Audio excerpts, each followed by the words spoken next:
Chapter 5 Rockabye Rush. Up on the hill in the woods there was an oak. Of course, there were a lot of oaks, dozens of them. There were birch trees, too, with bark like torn satin, and hickory trees, and elms, and pines, and big silvery beeches that looked as if they'd been poured into molds. Thousands of trees there were, but this oak was special. Rush had been looking for the right tree for days now. It had to be tall, for one thing. It had to have widespread branches, not too near the earth, and it had to be strong. Also, it had to grow on a hill. This was it. Once, long ago, Rush had built a tree house in a place where the Melendys used to spend their summers, and he had never forgotten it. It had been his own private domain, and nobody had been allowed to enter it without a special invitation extended by the architect. He remembered with pleasure the privacy and power he had felt in his tree house. He remembered the way it had creaked and swayed high among the branches, and how it bucked and leaped like a ship at sea whenever the wind was strong. It had been wonderful to lie on his back in that airy, gently rocking nest and look up into the living, complicated structure of leaves and branches. Why not do it all over again? Why not? Father agreed. There's a lot of wood out in the stable, down in the furnace room, too, left over from crates. You ought to be able to find enough material. Be careful now, Rush, cautioned Cuffy. I don't want no broken collarbones. I know just what to do for a broken collarbone, Mona said with a glint in her eye. They're teaching our class first aid at school. Rush had an uncomfortable suspicion that she would welcome his breaking a bone just for the pleasure of treating it. Rest assured that all my bones will be guarded as carefully as rare jewels from the Indies, said Rush.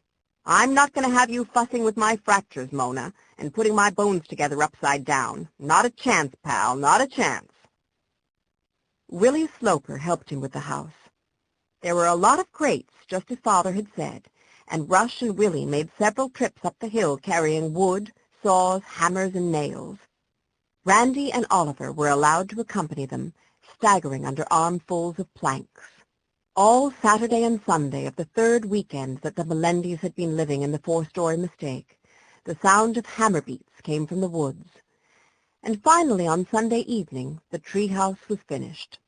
The whole family, Cuffy, Oliver, Isaac, everybody, went up the wooded hill to inspect it. It was an excellent tree house. They all said so, even Father. It was a square, broad platform anchored to boughs 20 feet above the earth. There was a railing round it, and wires were bound from the corner posts about the branches beneath. Yes, sir, Willie Sloper said. Can't nothing much shake down that little roost without it's a hurricane. But I might need that ladder again sometime. You better build the foot pieces onto the trunk real soon. Rush kept forgetting about building the foot pieces. So many things were happening. Every day they rattled off to school in the motor. The Carthage people made quite a lot of fun of it. They called it the jalopy, or the aquarium, or the caboose that got left behind. The Melendys didn't mind. They knew it was a funny-looking old thing, but they were fond of it, and it got them places without quite falling apart. They had all made friends, and school was beginning to be very interesting to them. Mona was at the head of practically everything in her class, except sports and mathematics.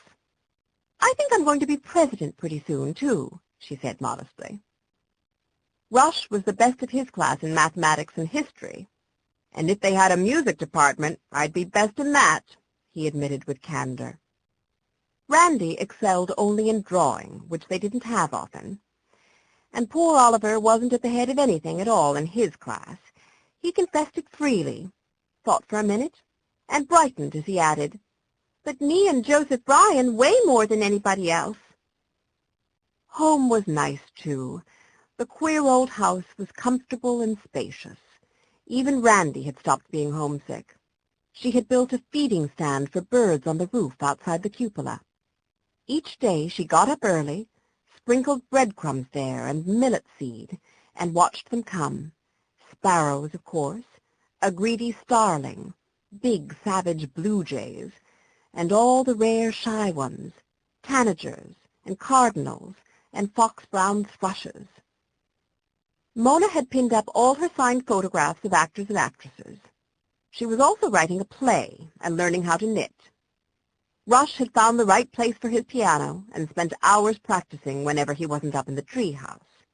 And Oliver, when he didn't sneak down to the cellar room, spent most of his time courting colds in the brook.